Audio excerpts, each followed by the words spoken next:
Approaching someone new can feel nerve-wracking, but it can also be a positive experience if done respectfully. Psychology research shows that most strangers are actually quite happy to chat, so don't let fear hold you back. In fact, a study found that after a week of intentionally talking to strangers, people felt less awkward and more confident. Today we'll cover first impressions, body language, conversation tips, and even a role-play example to illustrate a bad versus good approach. By the end, you'll have clear, practical advice you can remember easily. Number 1, first impressions matter. Your first impression is formed in seconds. In these first moments, body language and tone speak louder than words. Stand up straight, make gentle eye contact, and give a friendly smile. Research notes that when someone likes you, their body often turns toward you with open gestures and eye contact. Before approaching, check for positive cues. Is she facing you or smiling? Studies show men often overestimate a woman's interest, so it's wise to look for genuine signals. Open posture, nodding, or a smile before stepping in. Also remember the attractiveness halo. We sometimes quickly assume attractive people have positive traits, but research found those impressions can change once we talk. In other words, first impressions count, but they aren't fixed. A good conversation can adjust them. Number 2, nonverbal cues and confidence. Your nonverbal cues send strong signals. Walk up with a relaxed, confident posture, shoulders back, head up, and arms at your sides. A friendly smile makes you seem approachable. As one expert advises, even if you're nervous, walk in as if you're money, because confident body language invites conversation. Approach from the side or at an angle, not directly from behind or straight on.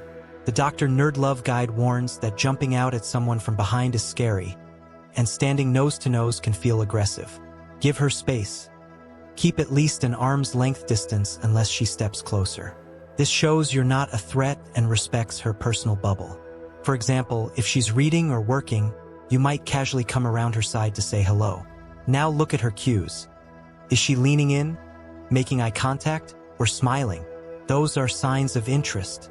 If she's turned away, avoiding eyes, or taking a step back, she might want to be left alone. Mirror her energy briefly. If she gives a smile, smile back. If not, proceed slowly. Remember, slouching or fidgeting can make you seem insecure, so try to move smoothly and breathe steady. Taken together, your open posture and her responsive body language set a comfortable stage for conversation. Okay, so before moving forward, I have created a free guide on top tactics to approach a woman in public. The link is in the description. Number 3, starting the conversation. Once you're near, open with something simple, relevant, and sincere. Your opening line isn't a magic cheat code. It just needs to get the conversation going. It's better to comment on the situation or give a genuine compliment rather than a cheesy pickup line. For example, at a bookstore or coffee shop, you might say, "Hey, I noticed that book. It's one of my favorites. What do you think of it?" If you're at a party, a quick, situational opener like, "This band is great, don't you think?" The key is context.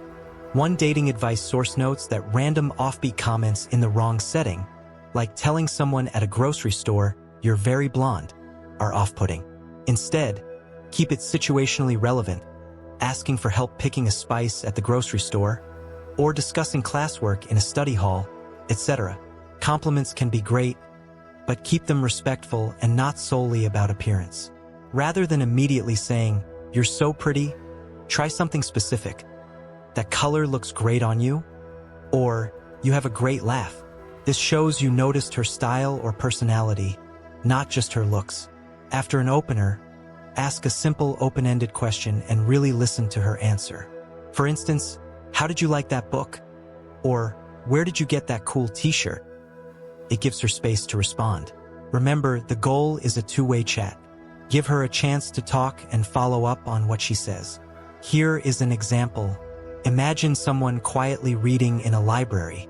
Interrupting rudely would be a mistake. A better approach is gentle and context-based. You might say, "I see you're reading The Hobbit. That's a classic. Mind if I ask your opinion on it?" This starts a friendly exchange about a shared interest. You can comment on the book or ask her how she likes it, then introduce yourself. Approaching calmly like this with an angle and smile is much more welcoming. Let's illustrate with a short dramatization. In a coffee shop, a bad approach will be, "Hey sexy, I saw you and just had to meet you. I'm Tom. You were so hot. Give me your number, gorgeous." I'm sorry, I have to go." Tom's approach fails because he came from behind without warning and used an objectifying compliment, "Sexy, gorgeous," focused solely on looks.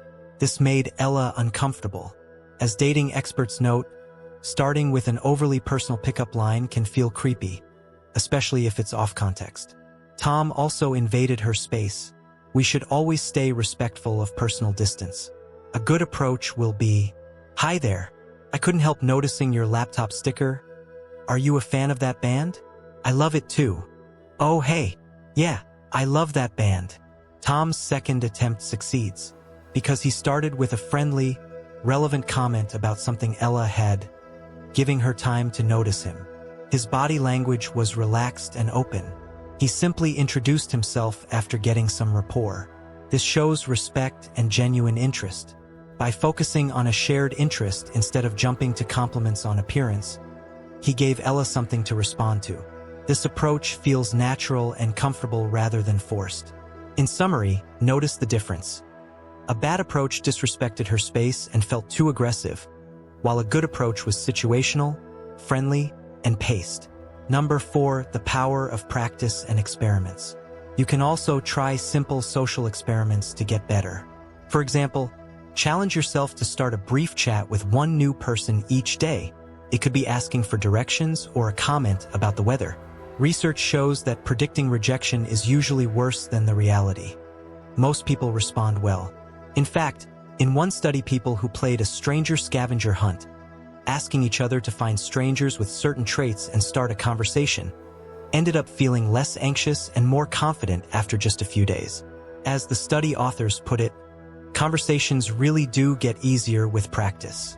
You might also compare openers in a light experiment. Try one approach that's very direct, "Hi, I think you're interesting. Want to chat?" versus a more generic opener, "What do you think of this coffee?"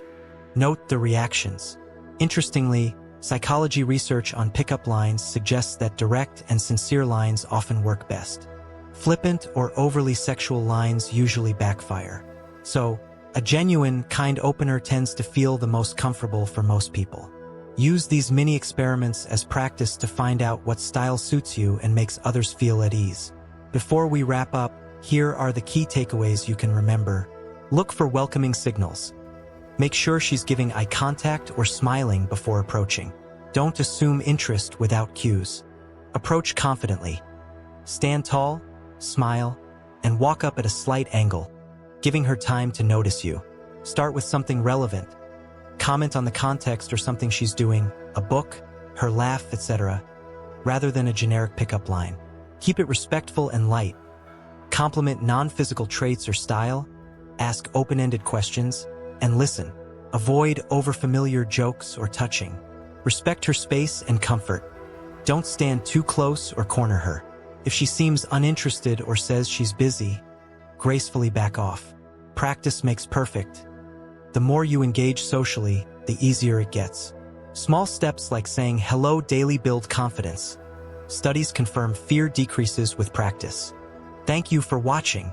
Remember that approaching someone is a skill you can learn. Be kind, genuine, and attentive. Good luck out there.